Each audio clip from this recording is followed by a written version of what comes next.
Ya, Assalamualaikum warahmatullahi wabarakatuh. Kita lanjutkan materi medan elektromagnetik 2 dengan topik bahan dielektrik ya. Kita langsung aja ya. Ya, jadi bahan dielektrik. Bahan dielektrik linier maksudnya ya. Kenapa kok linier? Linier itu maksudnya itu eh, polarisasi yang timbul dalam bahan dielektrik tersebut akan sebanding dengan penyebabnya. Penyebabnya itu apa? Medan listrik ya. Ini terlihat di persamaan ini. Persamaan apa ini? 4,30 ya. Kalian bisa lihat bahwa P sama E bagaimana itu antara antara P sama E, antara vektor P sama vektor E, bagaimana itu? Kan kembali lurus ya, kan nggak ada kuadratnya itu ya. Itu yang dimaksud dengan nama apa? Bahan dielektrik linier ya, kebergantungan polarisasi dan E itu berbanding lurus, sebanding gitu ya. Ya, oke itu ya. Nah, terus kemudian kalau kalian cermati di situ selain eh, vektor P sama vektor E ada apa lagi di situ ya? Ada epsilon nol ya, sama apa itu? Itu bacanya apa itu? Tulisan kayak gitu. Itu huruf Yunani ya. Huruf Yunani apa bacanya dia? Si. Si atau apa? Saya juga lupa ini. Cara bacanya ini loh. Si, katalah si gitu ya. Coba kalian lihat itu huruf apa? Nama hurufnya apa ya? Ya, jadi epsilon nol kan kalian sudah tahu apa? Permitivitas ruang hampa ya. Nah, sekarang yang si E ini ya, si E ya mungkin ya namanya. Si E ini ya, itu disebut dengan nama itu. Di sini ditulis disebutkan oleh apa ini? Oleh Griwi dituliskan apa ini? Si E ini disebut dengan nama apa ini? Susceptibilitas listrik. Ya, electric susceptibility. Maksudnya susceptibilitas listrik. Ya, kenapa disebut listrik? Karena nanti ada namanya susceptibilitas magnetik ya. Jadi ada dua susceptibilitas. Yang satu listrik, satunya magnetik, gitu ya. Ya ini, jadi namanya ini susceptibilitas listrik. Ya, bahannya kita sebut dengan nama bahan dielektrik linier ya, karena tadi ya kebergantungan antara P sama E ya. Nah, mungkin nanti yang perlu kita pahami itu terkait dengan apa itu susceptibilitas listrik gitu ya. Susceptibilitas listrik itu apa? Nah, itu nanti yang akan kita bahas lebih lanjut di sini ya. Oke. Nah, di sebelumnya kan kita udah mengenal yang namanya vektor D ya. Vektor D itu vektor apa? Vektor medan pergeseran listrik ya. Yang sama dengan apa? Epsilon 0 E ditambah P gitu ya. Tadi P kan untuk bahan dielektrik linier kan sama dengan apa tadi? Epsilon 0 C ya. C E ya, susceptibilitas listrik kalikan E ya. Ya, nah, kalau kita gabung nanti menjadi ini kan. Kalau saya satukan itu loh. Nanti menjadi apa? Epsilon 0 dalam kurung ya. Satu C E sama terus E gitu ya. Ya. Nah, kemudian itu didefinisikan ya. Ya, jadi ini loh, epsilon 0 dalam kurung ini ya. Epsilon 0 dalam kurung apa? Satu plus si E itu nanti didefinisikan sebagai epsilon. Ya, jadi epsilon itu sama dengan apa?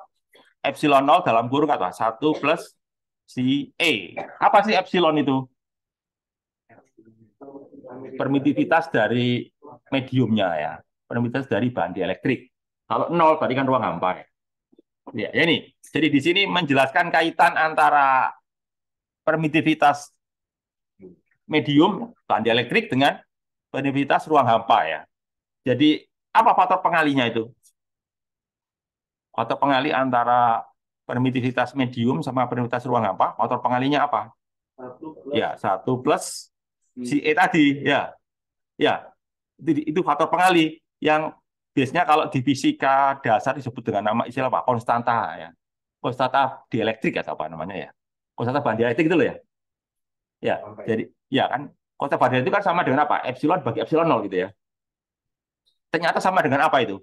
Ternyata sama dengan apa? Satu plus si E ya.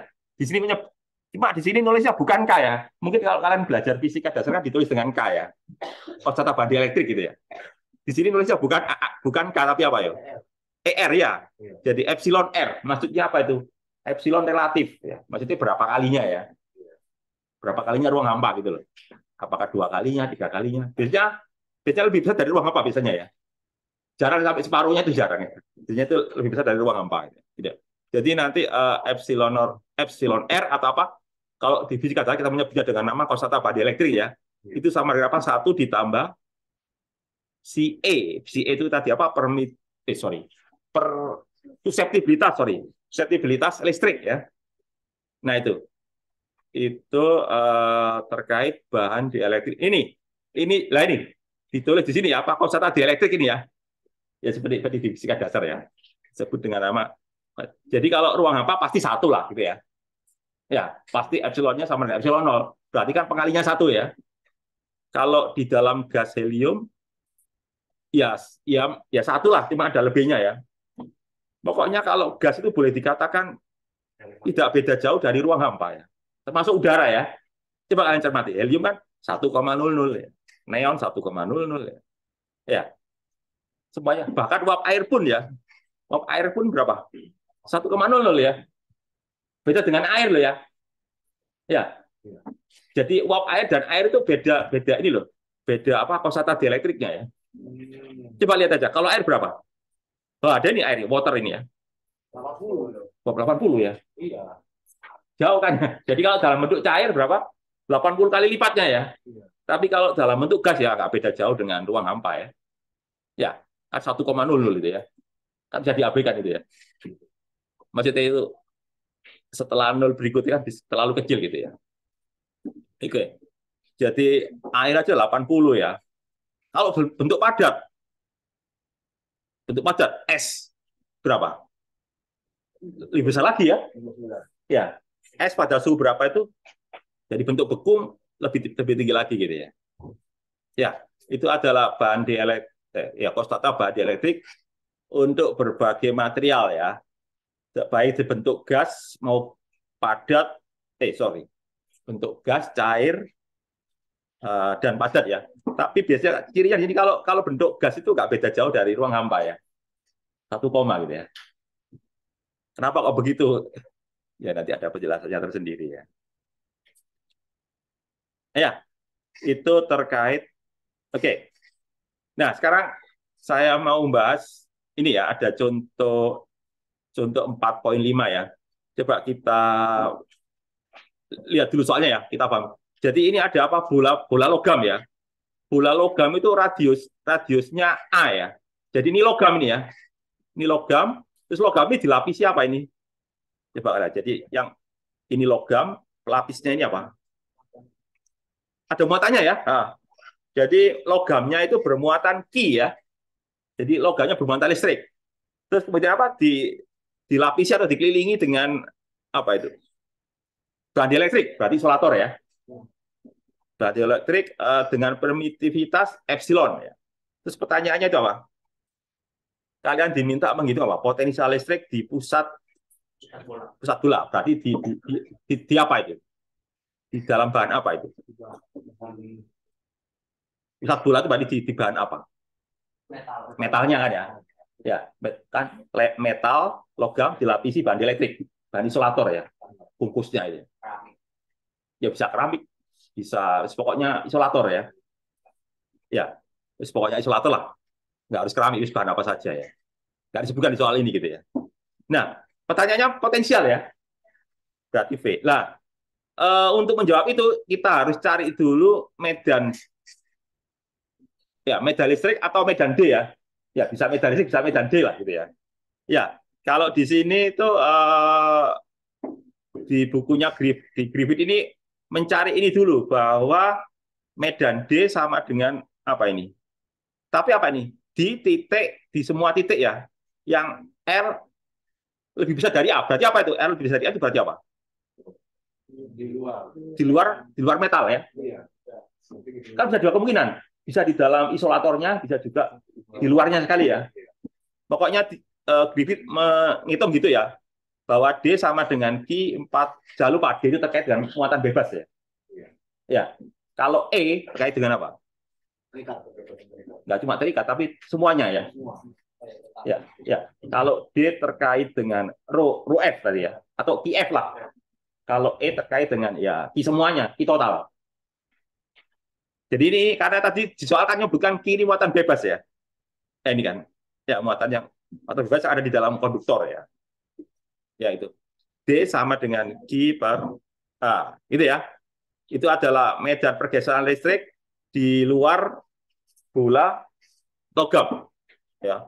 Terus kemudian di dalam disebut apa? Di dalam logam ya. Ya, di dalam logam itu apa? E sama dengan B sama dengan sama. Kenapa? Kenapa di dalam logam itu kok nol? Kalian harus tahu kenapa kok di dalam logam itu kok E-nya nol ya. Iya, kenapa? Di dalam konduktor itu E-nya nol. Iya, benar jawabannya itu. Karena nggak harus negatif, muatan ya. Bisa plus, bisa min ya. Yang jelas muatannya nggak suka di dalam. Ya, di dalam sumuk ya. Maka dia pergi ke permukaan ya. Ya, karena konduktor loh ya. Kalau satu lain cerita ya. Karena konduktor banyak muatan berada di permukaan. Makanya di sini ditulis oleh Griffith ya, E-nya itu nol. Ya, termasuk P-nya juga kan. Kan P itu kan untuk bahan isolator. Ya, misalnya logam itu. Tadi kan ditambah di elektrik kan ya. Dan itu kan bahan isolator ya. Ya, itu. Sehingga ya otomatis E-nya nol, D-nya juga nol ya. Gitu kan. P-nya juga nol gitu ya. Oke. Nah, sekarang kita mau bahas yang apa itu? Yang tidak di dalam logam ya, karena nggak menarik ya. Logamnya apa? Nol soalnya ya. Kita bahas yang ini. Yang pertama itu yang di isolatornya ya. Ya apa di dielektriknya ya. Terus yang kedua di luar apa itu? Di luar sistemnya ya. Gitu kan. Coba kalau di ini kan di bahan dielektrik ya. Itu apa? E-nya sama dengan Q per 4 pi epsilon 0 R kuadrat. Nah ini harus kalian pahami apa sih bedanya antara medan listrik di bahan dielektrik sama di dalam ruang hampa. Dari segi rumusnya ya. Nah, ada epsilonnya ya. Kalau di ruang hampa bagaimana? Epsilon 0. Kalau di dalam medium, nah cuma itu aja sih bedanya. Ya, jadi jangan lupa kalau medan listrik di dalam medium ya, jangan apa harus menggunakan epsilon. Jangan lupa, jangan dikasih nol. Nol berarti apa? Berarti ruang hampa. Kan gitu sih ceritanya nih ya. Bedakan dengan yang ini, yang kedua. Coba lihat ini. Yang kedua itu apa? Ruang hampa. Soalnya anggapannya itu apa? Ruang hampa ya. Jadi ceritanya itu logam, habis logam itu dielektrik, habis itu ruang hampa gitu ceritanya gitu ya. Ya, makanya perumusannya kayak gini nih ya. Ya, di dalam logam kan pasti nol. Ya, di dalam bahan dielektrik ya pakai epsilon. Di dalam ruang hampa pakai epsilon nol. Gitu ya. Terus tadi pertanyaannya apa tadi? Kalian diminta menghitung potensial listrik gitu ya. Nah, rumus potensial listrik kan ini ya, negatif integral. Jadi gini loh, kan saya sudah jelaskan ke kalian ya. Kalau kalau diketahui medan listrik, tanya potensial pakai integral, gitu kan? Kita ini kan di sini ceritanya kan medan listrik diketahui ya. Ditanya apa potensial listrik, pakai integral. Kalau sebaliknya diketahui potensial listrik, tanya medan listrik, ya apa? Iya benar, itu namanya apa tuh? Kebalikan integral itu apa? Diferensial turunan kan ya? Ya tadi gradien itu. Bukan gradien, sorry. Divergensi ya. Ya. Oh, kok divergensi? Benar gradien ya. Gradien kan gini sih. E sama dengan negatif ya. E sama dengan negatif gradien V. Ya, maaf. Ya jadi bukan ya gradien ya. Gradien kan turunan ya. Ya, berhubunginya diketahui itu ya. Nah, ini ya jangan sampai pokoknya gitu ya. Jadi diketahui E nyari V integral. Tapi kalau diketahui V nyari E berarti apa? Turunan. Dalam hal ini adalah gradien ya. Nah, acuannya biasanya kalau berbentuk kayak gini ya, berbentuk muatan titik atau muatan yang keluar dari pusat bola, banyak acuannya itu apa? Theta hingga gitu ya. Ya, seperti di fisika dasar 2 itu loh. Acuan nolnya kan di titik hingga. Kenapa? Kan rumusnya kan kaki per R ya. Ya, potensial nolnya di mana? Kalau rumusnya V sama dengan kaki per R. Potensial nolnya di mana? Ya, perhatikan. V sama dengan kaki per R. R-nya jarak ya. Kalau kalian saya tanya, potensial nolnya di mana? Ah, di tak hingga. Ya, di tak hingga kan. Soalnya kaki per tak hingga kan nol. Makanya untuk kasus seperti ini, maka acuannya adalah di tak hingga. Coba kalian lihat ini loh. Coba ini. V sama dengan minus ini kan tak hingga sampai nol. Kenapa kok sampai nol? Kan tanya di pusat bola. Ya, tak hingga itu acuannya. So, iya, tak hingga itu kan titik acuan ya. Yang potensialnya nol menuju ke pusat bola gitu kan. Nah, dari tak hingga ke nol dia melewati medan listrik berapa macam. Jadi kalau kita bergerak ya, untuk menghitungnya ya, dari tak hingga sampai pusat bola itu melewati medan listrik berapa macam? Kan tiga. Pertama ruang hampa, kedua dielektrik, yang ketiga logamnya tadi kan. Gitu kan. Jadi nanti gini loh, tak hingga sampai B ya, itu apa? Ruang hampa ya. Ya, benar nggak? Coba lihat. Ya kan? Ini kan, B itu kan, ini kan. Sebelum B berarti kan ruang hampa ya. Sorry, ya sebelum masuk B ruang hampa. Ya. Terus kemudian dari B sampai A, dielektrik ini ya. Nah, terus dari A sampai 0 ini adalah logam. Logam listriknya 0 kan ya? Listriknya 0. Kalau di DLI kan apa? Pakai epsilon ini ya. Di ruang hampa pakai apa? Epsilon 0 ya. Terus kalian integralkan. Kan kalian tahu integral seper R kuadrat DR itu apa? Integral seper R kuadrat DR. Ya, akan ditemuin seper R kan ya. Sehingga nanti P-nya hilang ya, jadi plus ini ya. Soalnya negatif ini kan ya.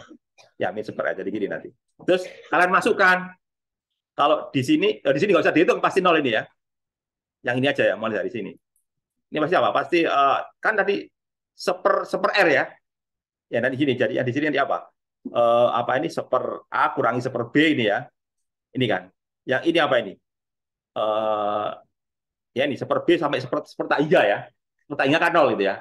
Nanti jadinya ini nanti ya. Nah ini adalah apa ini potensial listrik di mana ini di pusat bola. Ya. Nih. Nah, terus berikutnya apa ini? Tidak perlu menghitung polarisasi. Oh iya. Ya, di sini ya benar tidak perlu menghitung polarisasi ya. Ya, tapi kalau ditanyakan polarisasinya kan bisa kita gunakan rumus yang tadi definisi bahan dielektrik linier tadi ya. Bahan dielektrik kan apa? P sama dengan apa sih? Epsilon terus C tadi ya. C atau apa tadi? C elektrik tadi ya. Terus dikalikan E ya. Tentunya E di mana? Ya E di bahan dielektrik. Ya, bukan E yang di selain itu ya. Jadi apa pakai epsilon itu ya. Itu contoh ya. Terus apa lagi nih? Iya, silakan. Yang persamaan berapa?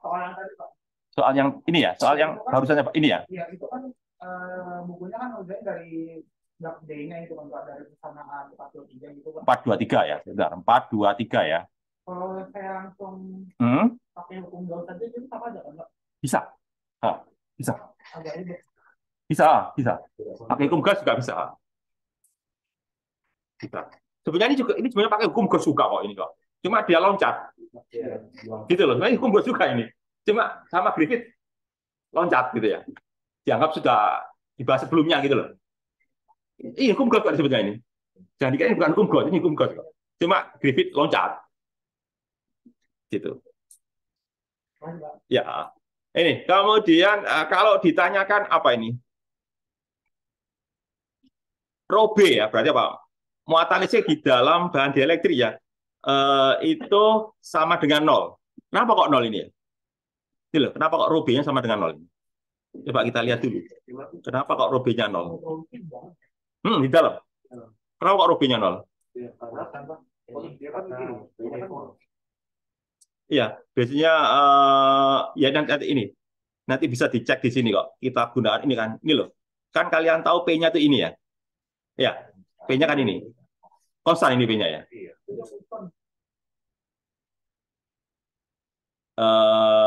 Sebenarnya sih nggak konstan juga kan, bergantung R ya. Kalau kalian cermati loh. P sama apa? Epsilon 0 kan bergantung sama R kuadrat ini loh. Bener nggak? Gini loh, maksudnya gini. Kalau R-nya dekat, P-nya bagaimana? Besar kan ya?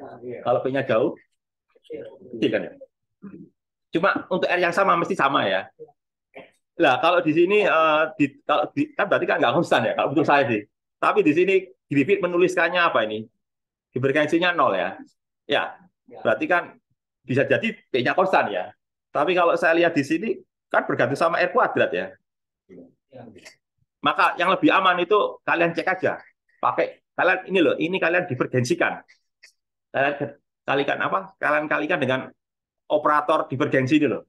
Tapi sekali lagi jangan gunakan koordinat kartesian. Tapi gunakan koordinat polar. Atau lebih jangan polar, bola.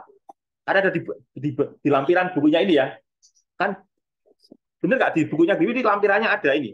Divergensi koordinat kartesian bagaimana? Silinder bagaimana, bola bagaimana, ada ya? Saya belum ngecek sih. Harusnya ada ya. Kalau nggak ada, coba buka di bukunya Kismat ya. Pasti ada itu ya. Ya, jadi gunakan apa? Gunakan koordinat bola. Kan cuma variabel R aja kan? Tidak ada theta, tidak ada psi. Jadi cuma satu suku. Kan cuma bergantung sama R kuat R. Tidak bergantung theta, tidak bergantung phi gitu ya. Coba itu aja ya. Soalnya kalau saya lihat, ya mungkin seperti mungkin juga 0 itu ya. Coba saya cek ini ya. Ya, coba kalian cek ya. Ya, oke ya. Jadi di sini kalau saya yakin dengan apa yang disampaikan oleh Griffith ini berarti di dalam tidak ada muatan ya. Muatannya hanya ada di mana nih? Di permukaan ya. Baik permukaan luar maupun permukaan dalam. Kalau kalian cermati di sini, permukaan luarnya muatannya apa? Outer itu kan luar ya. Berarti lapisan luar. Yang jari-jarinya B itu loh. Yang jari-jarinya A itu kan permukaan dalam ya. Coba kalian lihat. Permukaan luar muatannya apa? Positif kan ya. Muatan dalam, itu bergantung arah P kan. Arah P-nya kan keluar itu ya. Ya, mesti panahnya itu arah panah positif, pangkalnya panah negatif, mesti gitu kan. Jadi karena P-nya arahnya keluar gitu ya. Tapi kalau P-nya arahnya ke dalam, sebaliknya nanti. Gitu ya, tergantung arah P-nya kok ini. Nah, kemudian ini ya sampai di sini bisa dimengerti ya. Jadi ini minta tolong dicek ini ya, pakai ini ya. Benar nggak ini divergensi P ini 0 ya? Pakai apa? Pakai koordinat bola ya. Itu. Terus nah, berikutnya apa ini?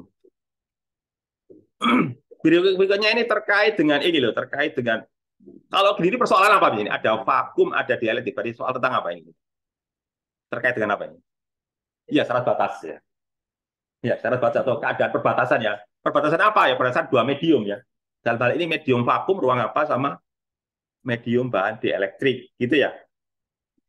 Ya, kalau kalian lihat itu di dalam vakum, ya tentu saja di dalam vakum kan enggak.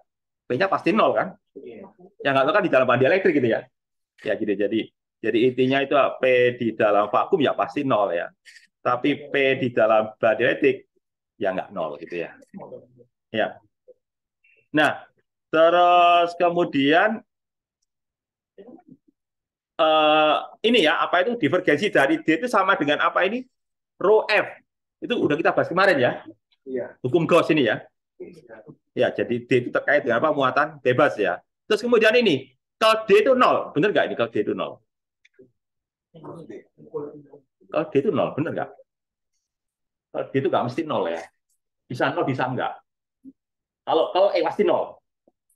Ya, kalau E pasti 0. Karena E itu apa? Medan. Kalau D nggak mesti. Bergantung sama P-nya. P-nya seperti apa ya.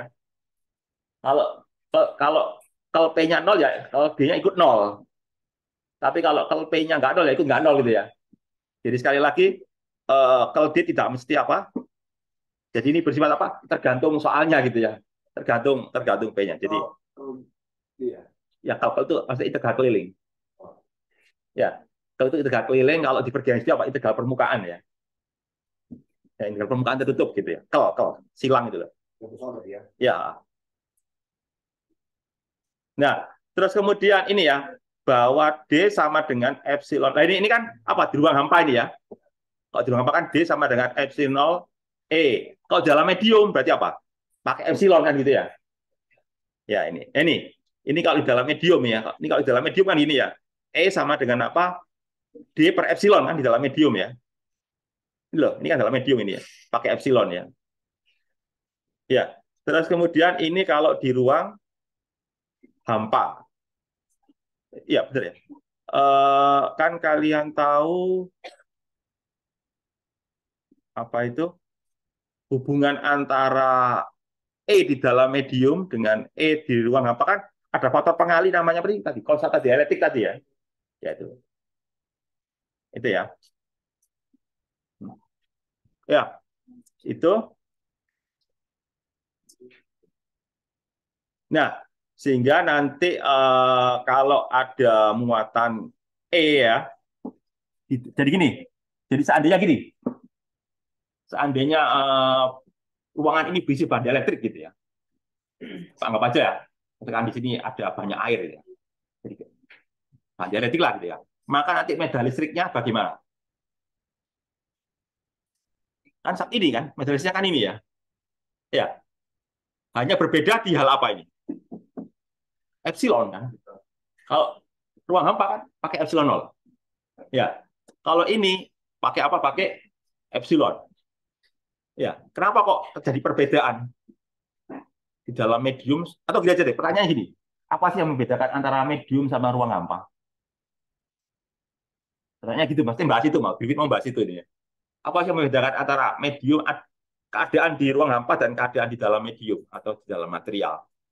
Kalau Ya, saya bahas kemarin di awal kuliah. Apa? ruang hampa itu kan dia tidak ada apa ya, sesuatu yang Hmm. apa kan kalau dia kan pasti ada partikel-partikel atau molekul ini kan. Ya, terus benar dalam media baik ada molekul-molekul ya, ada atom-atom. Terus apa yang terjadi kalau ada molekul-molekul, ada atom terus ada medan listrik? Apa yang terjadi? Ada medan listrik. Ini loh jawabannya di gambar ini ya. Ini jawabannya. Ya, kan timbul polarisasi. Ya.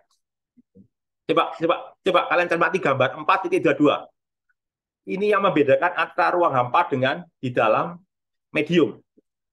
Apa yang membedakannya? Coba perhatikan ini.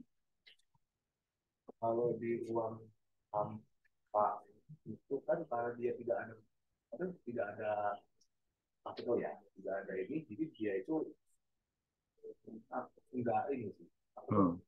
Kan kalau di sini ini konsep paham ya. Kalau di gambar itu kan karena dia ada di gambar medium, ketika ada medan, dia pasti kan bakal jadi tadi. Ya, pokoknya ini kaitkan dengan polarisasi gitu ya. Terkait dengan itu pokoknya. Ini terkait dengan polarisasi. Coba kalian cermati. Ini kan ada min, ada plus ini loh. Ini kan polarisasi ini. Ya. Jadi gitu. Jadi kalau kalian cermati ya, medan listrik di dalam medium ya, pasti akan lebih lemah daripada kalau dia berada di ruang hampa. Mungkin ilustrasi kayak gini agak membingungkan ya. Saya ilustrasi yang gampang aja deh. Ilustrasi yang gampang ya. Kalau pakai cara gini kan susah dibayangkan ya. Bayangkannya susah gitu ya. Agak abstrak gitu ya. Terus gini aja. Saya pakai yang pernah kalian pelajari di fisika 2 yang kalian sudah lupa ya. Nggak tahu di fisika dulu disampaikan ini nggak ya? Coba sih saya tak coba ini ya. Ini ya. Oke. Saya gambar ini kapasitor ya. Ya. Ini apa? Plat kapasitor ya. Ya. Gitu kan? Terus ini ada medan listrik lah gitu ya. Ada medan listrik yang arahnya ke sana ya. Ya, ini medan listrik ya. Medan listrik eksternal lah gitu ya. Medan listrik dari apa? Dari luar ya. Dari medan listrik pengganggu lah gitu ya. Apa terjadi kalau ada medan listrik? Lempengan yang sini bermuatan apa? Hah? Ini loh. Biasanya kan kalian tahu ya, kalau muatan plus itu kan bergerak searah medan listrik ya. Kalau muatan negatif, berlawanan ya. Berarti kalau begitu berarti di sini apa? Positif, benar sekali. Kan positif ya kan searah dengan medan kan ya. Nah, ini positif ya, ini positif, ini positif, ini positif ya. Di sini pasti apa? Negatif gitu ya. Oke. Ya. Jadi ini ada medan listrik, sebut aja ini medan listrik epsilon E0 ya. Maksudnya apa? Medan listrik dari luar ya, dari ruang hampa lah kata gitu ya. Terus timbul apa? Timbul ini kan, timbul muatan yang namanya muatan induksi ya, atau gambar disebut dengan nama B ya, muatan terikat tadi ya. Nah, kalau di sini timbul muatan plus dan minus, apa terjadi? Ada timbul medan lagi.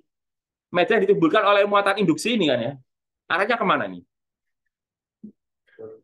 Ke kiri kan. Soalnya plusnya di sini, minusnya di sini kan. Ya. Jadi plus ini, jadi nanti akan timbul medan listrik ke arah kiri. Gini kan nanti ya. Ini ke sini, lalu apa ini? Ini ke sini. Saya sebut aja EI ya. Medan listrik induksi gitu ya. Jadi E0 itu medan listrik asli ya. Kemudian EI apa? Medan listrik induksi. Gitu kan? Kalau saya jumlahkan, bagaimana itu? Tambah besar, tambah kecil. Kalau saya jumlahkan bagaimana? Total lah gitu ya. Nah, apakah nol?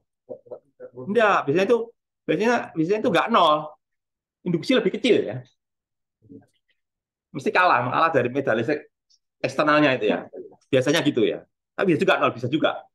Tergantung situasinya ya. Bisa juga terjadi nol ya. Jadi apa nanti? Gini kan, mesti gini kan. E0 min dikurangi ya. Kan gini nanti. Jadi kesimpulannya apa? Kesimpulannya apa? Dengan adanya muatan induksi ya, atau dengan kata lain adanya bahan dielektrik ya, itu menyebabkan apa? Medan listriknya mengecil. Ya, terjadi apa? Penurunan ya. Jadi kalau medan listriknya saya singkirkan, itu kok bahan listriknya saya singkirkan. Bahan listriknya saya singkirkan kan jadi ruang hampa. Medan listriknya adalah E0. Begitu saya kasih bahan dielektrik kan muncul medan listrik pelawan itu ya. Yaitu apa? EI. Sehingga totalnya menjadi mengecil daripada E0 ya. Jadi maksud saya dengan adanya bahan dielektrik, medan listriknya menjadi mengecil. Atau dengan kata lain, medan listrik di dalam bahan dielektrik lebih kecil daripada medan listrik di dalam ruang hampa, gitu loh. Ya, simpulannya gitu ya. Ya. Terus dampaknya apa nanti? Ya dampaknya bisa meningkatkan potensial listriknya. Ya, potensial listriknya bisa kita naikkan ya. Kapasitas terkait dengan kerja ya. Itu ya gambarnya seperti itu. Potensialnya naik ya. Iya, jadi gini loh. Kan kalian tahu rumus potensial itu sebenarnya bukan potensial sih, Pak. Saya salah ngomong. Bukan potensial, tapi muatan yang bisa disimpan gitu ya. Lebih tepatnya itu ya, bukan potensial. Tapi nggak usah bahas itu. Pokoknya poinnya di sini ya. Poinnya itu gini. Saya mengatakan kalian poinnya itu adalah bahwa medan listrik di dalam bahan dielektrik lebih kecil daripada medan listrik di dalam ruang hampa. Itu poinnya ya. Terus nggak usah bahas potensial. Nanti bisa salah pengertian nanti ya. Nanti saya jelaskan biar lebih clear lagi ya. Oke, saya kembali ke ini ya. Maksudnya itu ya. Cuma ini gambarnya kan bentuk gini agak suka bayangkannya. Nah, terus berikutnya apa? Loh ini loh. Ada kaitannya dengan ini. Ya, ada kaitannya dengan ini. Kan kalian tahu kapasitor yang kosongan ya. Dengan kapasitor dikasih bahan dielektrik, itu kapasitasnya lebih besar mana? Jadi kita punya dua lempengan logam ya, kosongan ya. Ya, dengan saya kasih bahan dielektrik, misalkan saya kasih mika atau apa, mika atau apa yang dipakai untuk pengisinya bahan dielektriknya kapasitor itu ya. Lebih besar mana antara kapasitor kosongan sama kapasitor yang berisi bahan dielektrik, C-nya? Kan lebih besar yang berisi bahan dielektrik gitu ya. Kenapa hal itu terjadi? Ceritanya gini. Terkait dengan itu tadi, terkait yang ditanyakan tadi loh yang kamu tadi terkait dengan itu. Tadi saya pending dulu soalnya. Nanti bisa salah pengertian. Jadi gini loh. Jadi gini. Kan kalian tahu rumus kapasitor itu apa? C sama dengan apa? Kan Q per V ya. Gini kan? Oke ya. Nah, V itu kan terkait dengan usaha ya. Usaha untuk apa? Menggerakkan muatan. Saya buat gampang aja lah. P-nya saya tulis gini aja ya. Atau gini aja. Apa? E kali D ya. Kan usaha itu kan gaya kali pergeseran ya. Gayanya itu medan listrik gitu ya. Energinya itu kan potensial. Potensial kan dari potensial itu kan joule per kolom ya. Kalau medan listrik itu kan newton per kolom ya. Gampangnya gini aja deh. Ya. Gini kan? Ya. Kalau di ruang hampa itu kan gini. C0 berarti ya. Coba kan C0 ya. C0 sama dengan apa? Q per apa? Ini nanti kan. Epsilon 0 D. Ini kan ya. Tadi kan saya jelaskan apa? E0 pasti apa itu? E0 itu apa? Kan lebih besar dari E ya. Gitu kan? Tadi loh. Medan listrik di ruang apa? Pasti lebih besar daripada di dalam band elektrik. Kenapa? Karena dalam band elektrik ada medan listrik yang melawan gitu ya. Dampaknya apa di sini? Kalau ini besar, ya kalau E0-nya besar, nanti C0-nya bagaimana? Kecil kan? Gitu kan? Kalau E-nya kecil, C-nya besar gitu loh. Dampaknya di situ ya.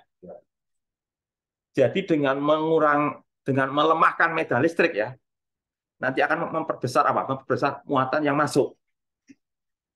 Ya, jadi ini kalau gayanya kecil kan saya lebih gampang menggerakkan muatan gitu ya. Akan lebih banyak muatan yang saya pindahkan gitu. Tapi kalau gayanya gaya pelawannya maksudnya itu ya. Tapi semuanya gitulah. Psikologi saya juga belum tentu benar ya. Bukan benar. Pokoknya seperti ini ya gambarannya ya. Kenapa kok C-nya itu membesar karena medan listriknya dilemahkan. Oke, kembali ke tadi ya. Itu Ya. Ya, gimana? Ada lagi yang perlu ditanyakan? Jadi ini kan juga ya bahwa apa CQV sudah bertambah dengan faktor jadi konstan tadi. Jadi apa namanya?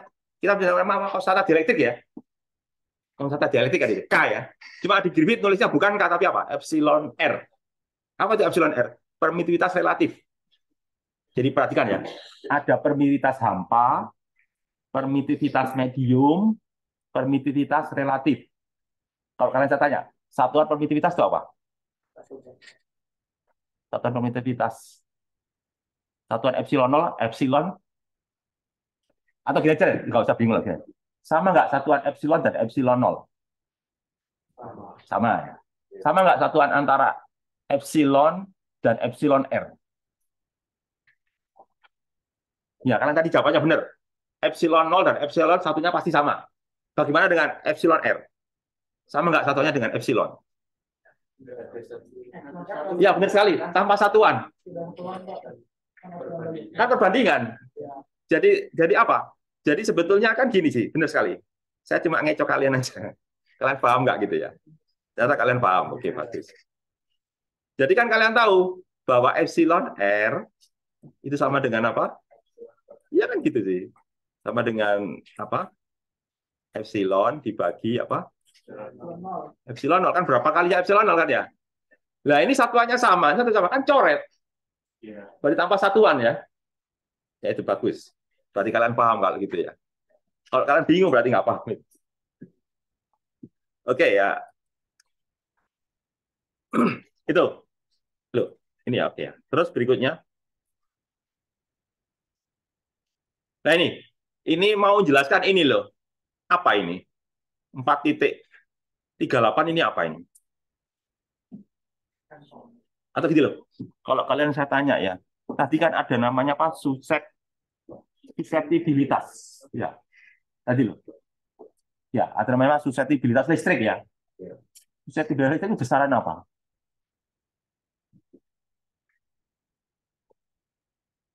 Atau gini aja. Besaran itu ada berapa macam? Skalar sama vektor. Ya. Ada punya selain itu ada lagi. Coba saya bahas itu ya. Ya ini menarik ini. Meskipun nggak dibahas lebih lanjut ya. Jadi gini, kalau kalian di fisika waktu belajar fisika dasar ya, Kan kalian kenalnya besaran itu kan ada skala sama vektor ya. Sebetulnya nggak cuma itu. Ada besaran itu ini kan. Besaran ada apa? Skalar dulu kan yang paling gampang ya. Ada skalar. Terus berikutnya apa? Vektor gitu kan.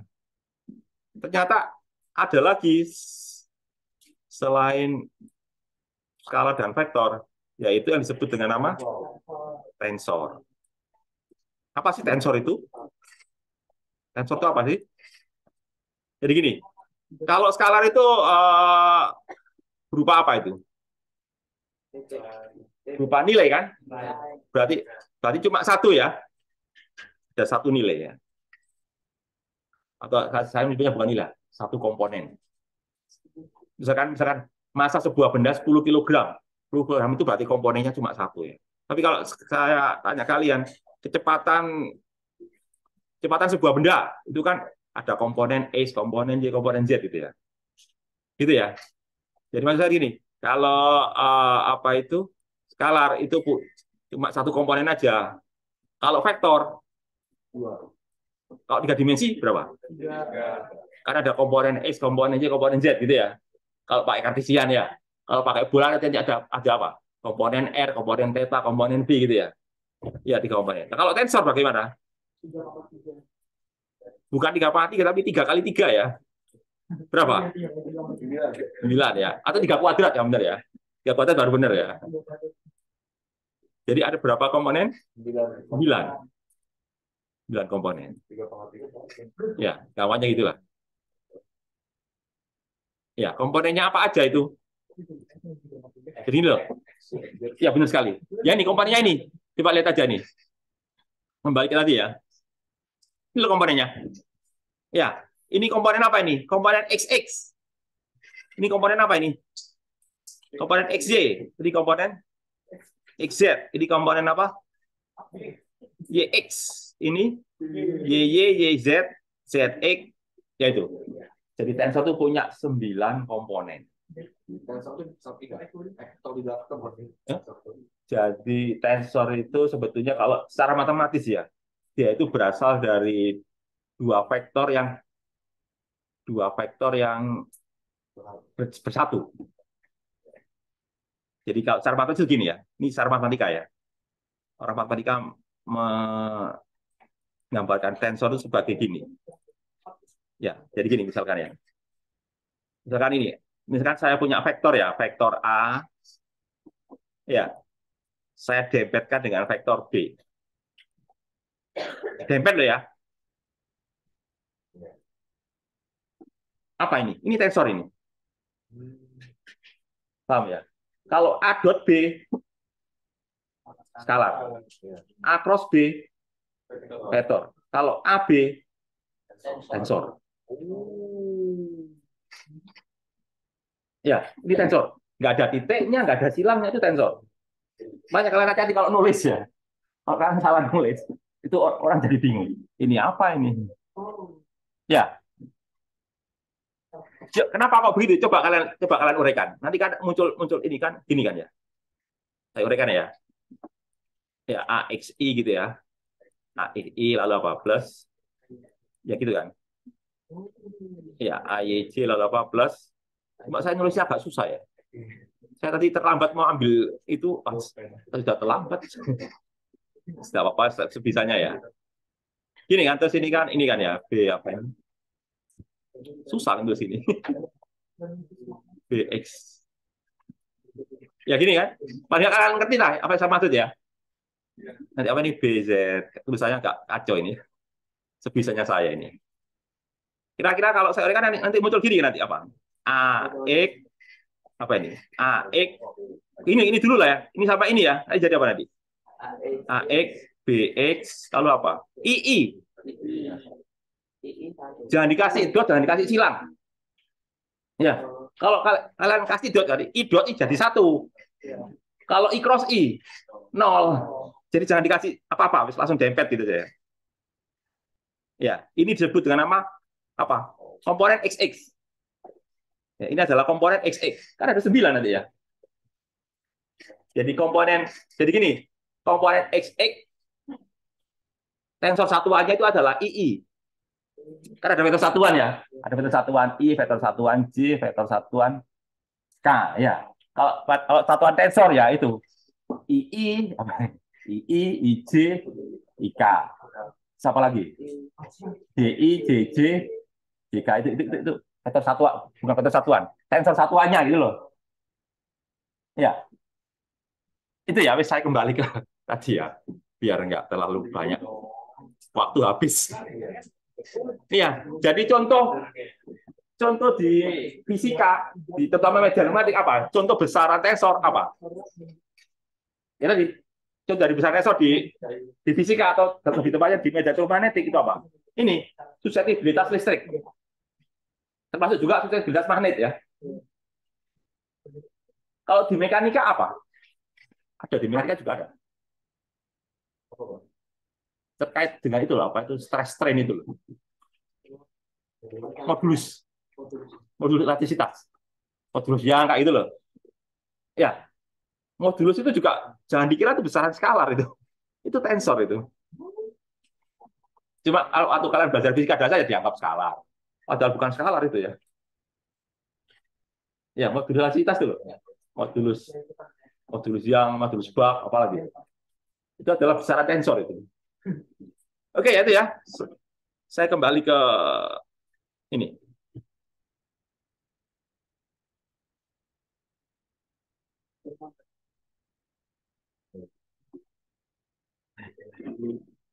Nah, berikutnya ini ya. Berikutnya saya masuk ke ini ya. Apa? Boundary value. Berarti apa? Boundary value maksudnya apa nih? Nilai batas ya. Nilai batas untuk bahan dielektrik linear. Ya. Jadi ini coba mengaitkan ya antara rho B sama rho F. Kan kalian tahu rho B itu kan sama dengan ini kan sudah tahu ya ya. Kemudian tadi kalau untuk bahan linear kan P sama dengan ini gitu ya. Ya. P itu kan sama dengan ini kan tadi linear kan ya. Ya. Kemudian dari sini kan ininya bisa keluarkan ya apa epsilon 0 si E sama kan jadi nanti apa? Muncul apa? Divergensi D. Kan kalian tahu divergensi D. Divergensi sama dengan apa? Hukum Gauss. Hukum Gauss divergensi sama dengan apa? Divergensi D sama dengan apa? Rho F, muatan bebas. Ya. Sehingga dari sini kan kalian bisa melihat kaitan antara muatan terikat sama muatan bebas ini loh. Ya. Jadi persamaan 4.3 mengaitkan antara rho B sama rho F. Jadi macam itu, rho B itu berapa kalinya rho F sih gitu loh. Ya. Jadi bagaimana? Ini coba kalian cermati antara rho B dan rho F itu bagaimana tandanya? Kan berlawanan. Kalau rho F positif, rho B-nya negatif gitu ya. Ya. Mesti apa? Mesti berapa kali ya kan? Si E per 1 plus C ya mesti 0, kan? Kan nggak mungkin 1 kan ya? Ya.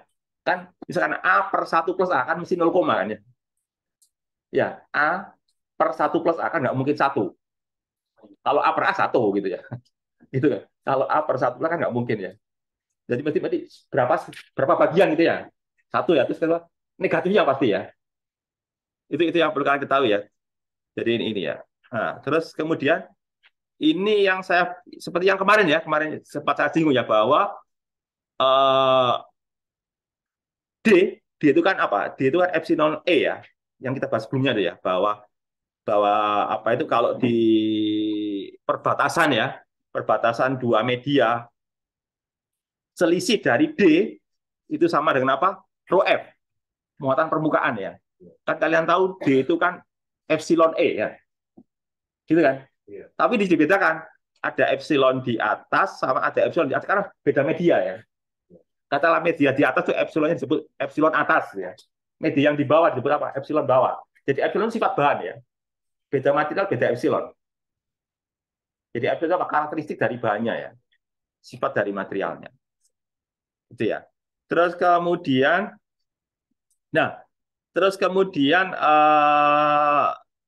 ini ya.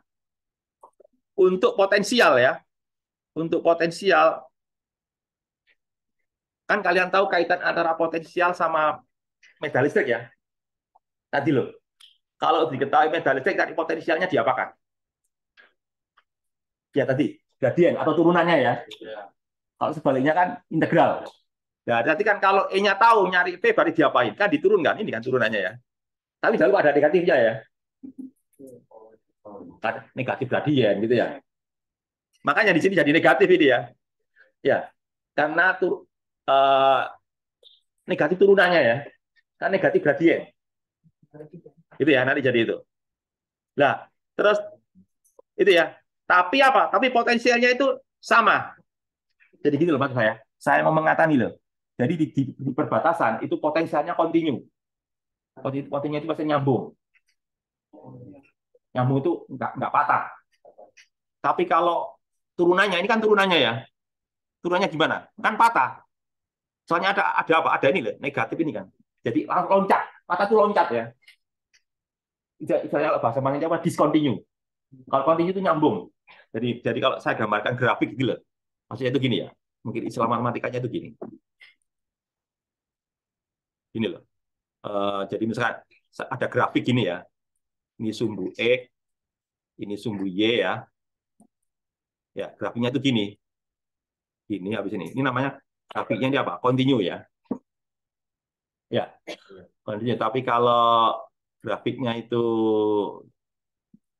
gini, namanya discontinue ya. Gini. Misalkan A-nya habis gini, lalu berikutnya gini. Nah, ini namanya apa? Discontinue. Discontinue di mana? Discontinue di sini kan? Terjadi apa ini? Jadi lompatan. Nah, sebaliknya discontinue, fungsi discontinue. Namanya ini fungsi continue, ini fungsi discontinue. Ya. Itu maksudnya itu istilah matematikanya ya. Jadi kalau saya kembalikan ke sini, nah ini kan continue, berarti kan sama ya antara langsung kan antara bawah dan atas kan langsung nyambung. Tapi kalau ini kan nggak nyambung, ada ini kan, ada lompatan ini kan. Ngerti maksudnya? Ini kan lompatannya ini. Ada perbedaan sejauh apa negatif ini kan. Jadi saya mau mengatakan gini, nilai potensialnya continue, tapi turunan potensialnya discontinue. Kan turunan ini ya. Ya, nilai potensialnya continue, tapi turunan potensialnya discontinue.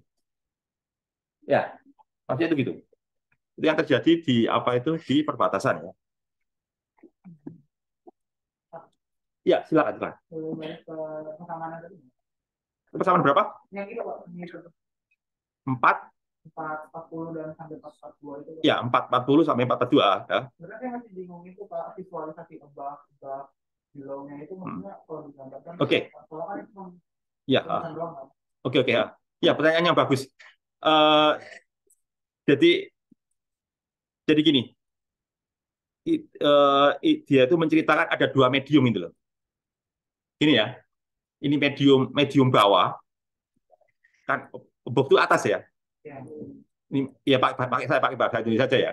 Ini medium bawah, maksudnya mediumnya berada di bagian bawah. Jadi ini perbatasannya ini ya. Ini medium bawah. Ya. Ini apa? Medium atas gitu loh.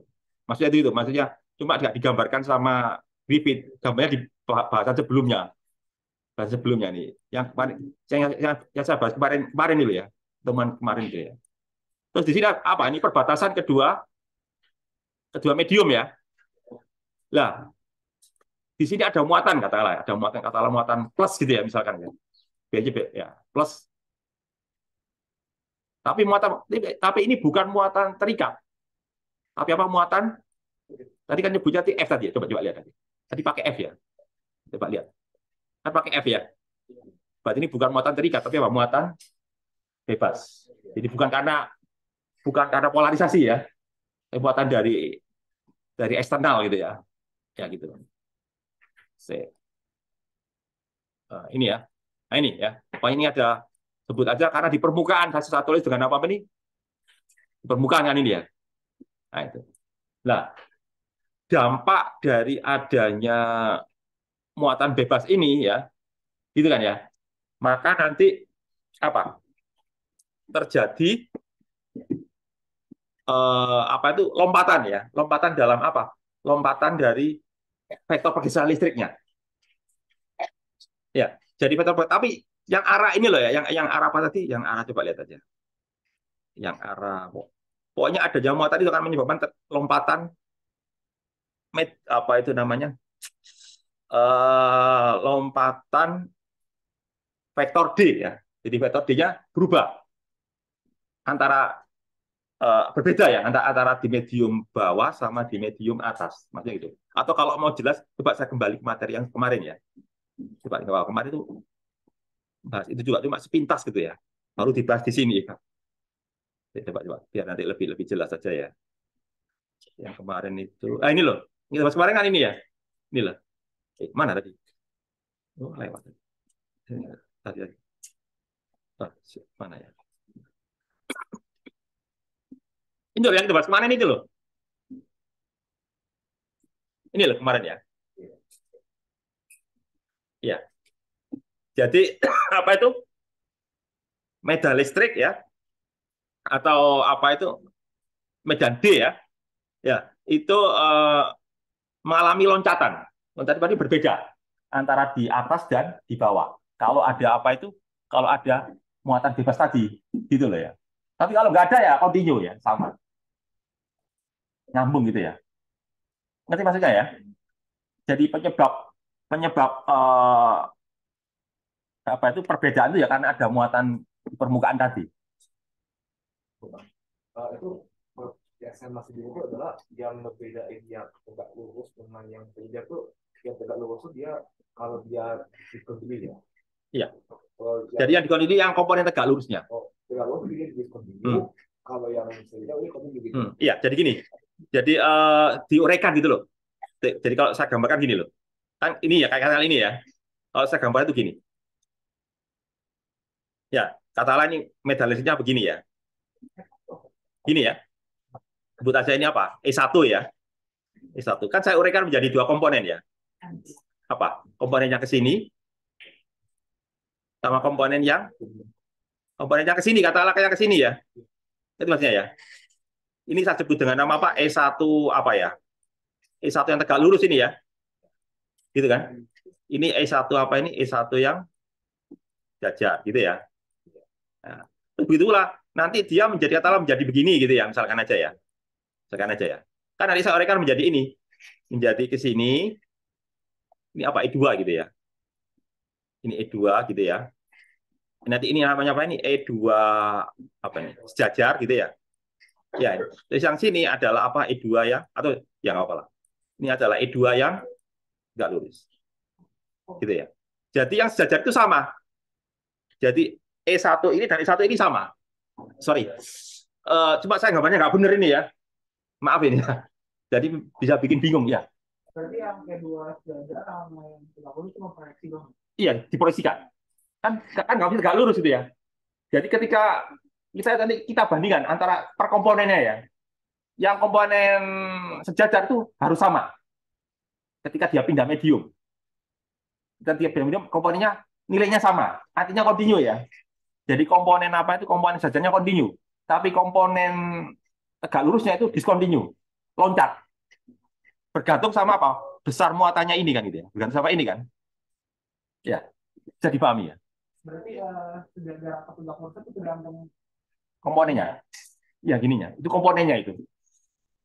Kan pasti kita ada dua komponen itu ya. Komponen sejajar sama komponen tegak lurus. Pak, saya ada pertanyaan lagi Pak. Nah. Persamaan 441. 441 ya. Sebentar. Kembali ke ini ya. 441 ya. Gimana? 441. Ya, pertanyaannya gimana? 441. Lewat ini. Sampai magnet ini. 441 ya. Kelewatan ini. 441 ya. Iya, gimana ya? Langsung aja ngomong aja. Pertanyaannya apa? Cuman ini doang Pak. Itu kan di 441 kan Nah. ada dou V atas per dou M. Itu M-nya itu maksudnya turunan terhadap apa ya? Normal. Berarti tegak lurus. Oh, terhadap normal. Iya, normal.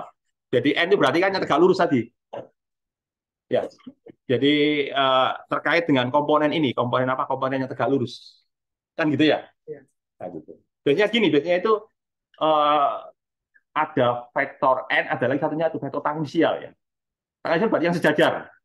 Jadi gitu ya. normal sama tangensial. Ini derajatnya tegak lurus gitu kan ya. Jadi N itu kan arah vektor tegak lurus. Bisa dimengerti ya? Oke ya. Jadi itu diturunkan terhadap arah normalnya. Arah normalnya bagaimana? Ya tergantung gambarnya. Ya, tergantung bentuk permukaannya ya. Bisa ke I, bisa ke J, bisa ke K. Tergantung apa? Letak permukaannya kan gitu ya. Harus kita lihat kembali ke soalnya ya. Tergantung permukaannya kok itu. Ya, itu ya. Coba saya lanjutkan lagi ya. Tadi sampai mana tadi?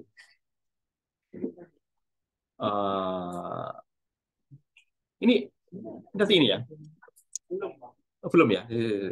Tadi sampai itu sudah ya ini. Ini tadi sudah ya. Ini sudah kan ya. Tadi ini kan nanti bahas ini ya. Ini bahas ini terus ini tadi ya perbatasan ini ya, atas bawah tadi ya. Ini tadi. Tadi ini kan yang kalian tanyakan ya. Nah, ini. Ya, terus berikutnya itu ada soal kayak gini ya. Mungkin ini yang saya bahas. Yang perlu saya bahas ini ya, poin terakhir yang perlu saya bahas ini aja deh. Ini terkait ini loh. Ini ceritanya ini loh. Ini ceritanya ya, saya perlu cerita dulu ya. Bukan cerita sih. Dikira dong ya. Jadi ceritanya ini loh. Ini ceritanya ada apa itu, ada medan listrik ya. Medan listriknya apa homogen. Ini loh, di sini coba kalian baca soalnya ya. Ada medan listrik homogen ya. Gitu ya. Terus di situ dikasih bahan dielektrik berarti. Jadi ceritanya bahan berarti sebagai pengganggu gitu. Ngerti maksudnya ya? Atau gini loh, kalau gampang-gampangnya gini. Gampangnya gini, ilustrasinya ya. Nah, jadi gini. Enggak ya. Tadinya itu gini, tadinya itu kalau nggak ada bahan elektrik itu medan listriknya bagus gitu. Artinya kayak gini ya. Ya, bagus gini kan ya. Jadi rapi gitu loh. Ya, karena nggak diganggu gitu loh. Kan homogen tadi ya. Omongnya kan homogen. Lalu tiba-tiba apa? Dikasih bahan dielektrik ya. Bahan elektriknya berupa bola tadi ya. Apa terjadi kalau saya kasih bola? Bola bahan elektrik, apa terjadi? Medan ini jadi melengkung. Melengkung kan ya? Iya. Melengkung. Jadi coba lihat aja. Kan jadi melengkung gini. Coba lihat ya. Iya, istilahnya diganggu sama bola tadi. Tadinya bagus lurus itu ya. Jadi bengkok gini ya. Kayak fluida. Iya, kayak gitulah. Gambarnya gini lah. Gambarnya di mana tadi? Loh, kan jadi gini nih. Jadi melengkung gini loh. Melengkung. Kalau ini saya singkirkan kan bagus lurus semua kan ya. Jadi melengkung gini. Jadi kayak apa? Kayak tertarik gitu ya. Kayak kayak tertarik lah. Ditarik gitu loh. Itu gambaran soalnya ya ini ya. Ya, tadi gambaran soalnya ya. Nah, ceritanya gitu. Jadi ada bola jadinya ditarik. Terus pertanyaannya apa nih? Kalian diminta menghitung medan listrik di dalam bolanya. Bagaimana medan listrik di dalam bola? Nah, gitu ya. Soalnya sih cuma apa ini? Soalnya cuma 2 baris ya. Ya. Soalnya kan 2 baris ya. Tapi jawabannya saya abrek ini. Jawabannya kayak gini nih. Wow, gini. Ini jawabannya. Jawabannya gini ya. Nah, gini jawabannya. Tapi enggak apa-apa lah. Saya coba jelaskan ini apa itu yang prinsip-prinsip ya, prinsipnya ya, prinsip dasarnya ya. Itu gini loh. Jadi yang digunakan itu ini. Jadi ini adalah apa ini soal tadi. Soal apa? Syarat batas. Syarat batas apa? Ya syarat batas antara apa? 2 medium kan? 2 medium kan ya? Medium apa sama medium apa itu? Kan ada 2 medium ya. Medium asalnya itu apa? Ketika nggak ada bola, mediumnya apa itu? Kan vakum. Saya kasih bola berarti apa? Tambah medium kan ya? Selain vakum ada elektrik kan itu ya. Nah itu ceritanya gitu ya. Jadi nanti kita gunakan rumus tadi, rumus yang kita bahas barusan itu ya. Tadi apa rumusnya? Potensialnya kontinu ya. Tapi turunannya diskontinu kan ya. Nah gitu ya, ceritanya gitu ya. Oke. Jadi nanti ini loh. Nah ini. P in, P out. Maksudnya apa? potensial di dalam bola dielektrik ya, sama di luar bola, Pak, ini terkait dengan yang ruang hampa kan ya, itu harus sama di permukaan bola kan ya. Berarti terkait cara tadi bahwa potensialnya kontinu kan itu ya. Ya. Terus yang kedua ini tadi bahwa turunannya itu adalah apa tadi? Discontinue. Ya, tadi loh.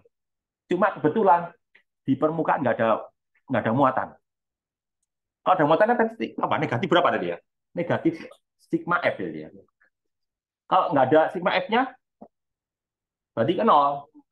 Ya, berarti sama kalau gitu ya. Ini alasnya kenapa kok ini sama? Soalnya sigma F-nya nol gitu ya. Oke ya. Ya, jadi ini syarat satu bahwa potensialnya kontinu. Syarat dua, turunan potensialnya itu kebetulan sama ya. Karena apa? Rho F-nya nol gitu loh. Terus yang ketiga ini apa ini? Payout. Ngerti maksudnya ini? Kalian ngerti makna dari ungkapan ini ya? Maksudnya apa ini? Ngerti nggak ini kalian? Maksudnya apa ini? Kok ada double ini ya? Kok dikasih tanda lebih besar double? Double itu maksudnya sangat. Jadi misalkan double-nya gini berarti sangat kecil. Kalau gini Pak, sangat besar gitu ya. Ya gitu ya. Jadi untuk R yang sangat jauh, ya, sangat besar daripada jari-jari bola, itu nanti apa? Potensialnya mendekati ini loh. Mendekati apa ini? Epsilon nol R cos theta. Ini maksudnya begini loh. Maksudnya ini adalah potensial apa ini? Ya, potensial di tempat yang jauh ya. Ya, gitu ya. Oke, sampai di sini bisa dimengerti ya. Sementara bisa ya. Perkara pusing urusan belakang ya. Ya ini. Jadi saya pernah jelaskan ini ke kalian ya. Ya. Kenapa kok V in itu pakai ini, V out pakai ini? Ini kan untuk koordinat bola ya. Kan ada mesti muncul apa? Kalau bola mesti muncul apa? Muncul P ya. P itu apa? Apa ya? P itu apa ya? Lysander ya. Polinom Lysander. Karena kita bahas bola mesti ketemu ini ya. Polinom Lysander ya. Yang mau saya ini loh. Kenapa kok di in ya, di dalam itu pakai R pangkat L. Kalau di luar kenapa kok pakai seper ya? Seper R apa itu? Ya, enggak. Ketika yang saya persoalkan ya, kenapa kok di dalam itu pakai ini, pakai R pangkat L. Kalau di luar ya, pakai apa? Pakai seper kan ini ya. Itu kalian harus tahu alasannya kenapa itu. Soalnya itu prinsip sekali itu. Ya benar, kalau di dalam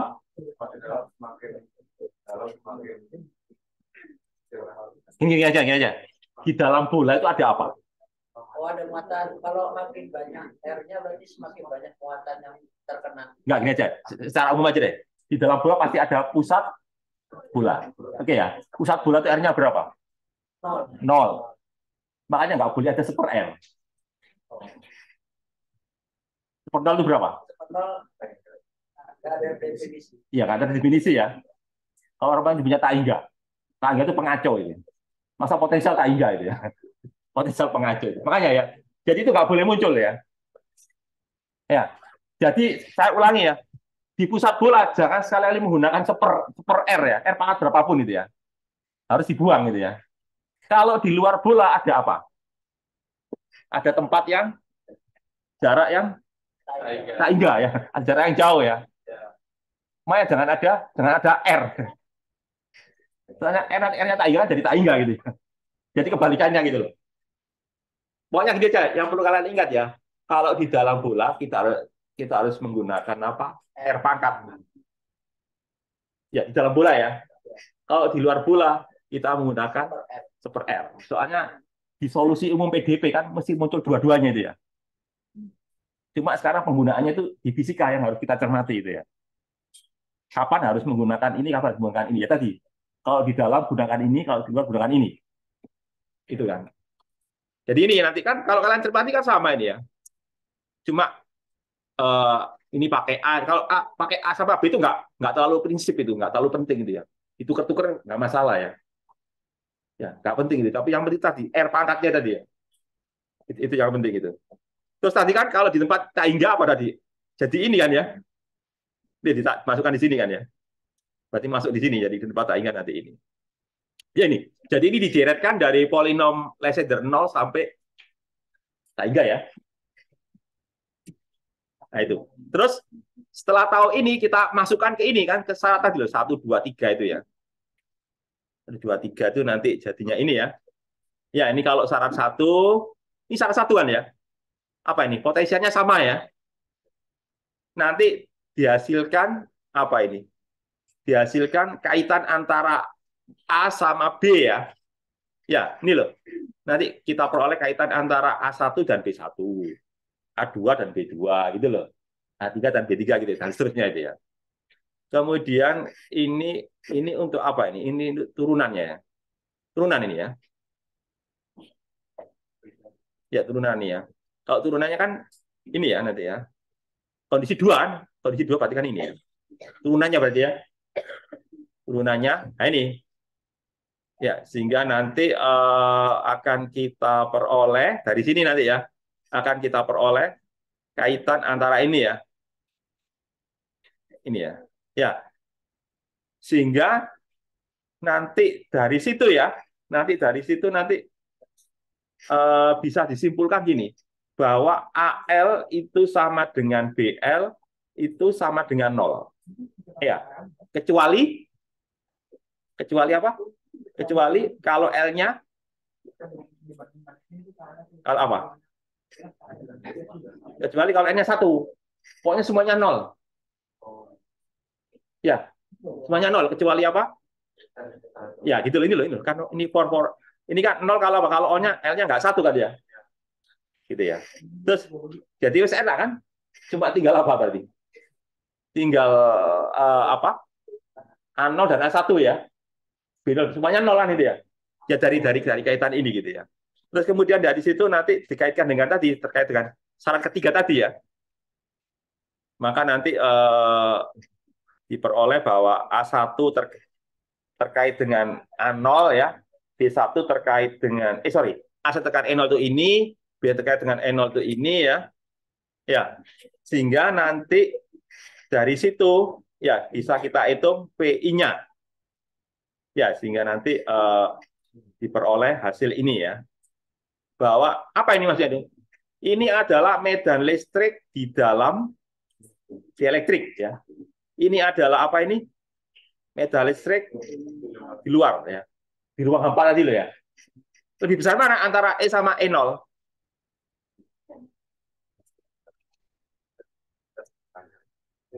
Lebih besar mana E sama E0? Ayo lebih besar mana ya? Tergantung.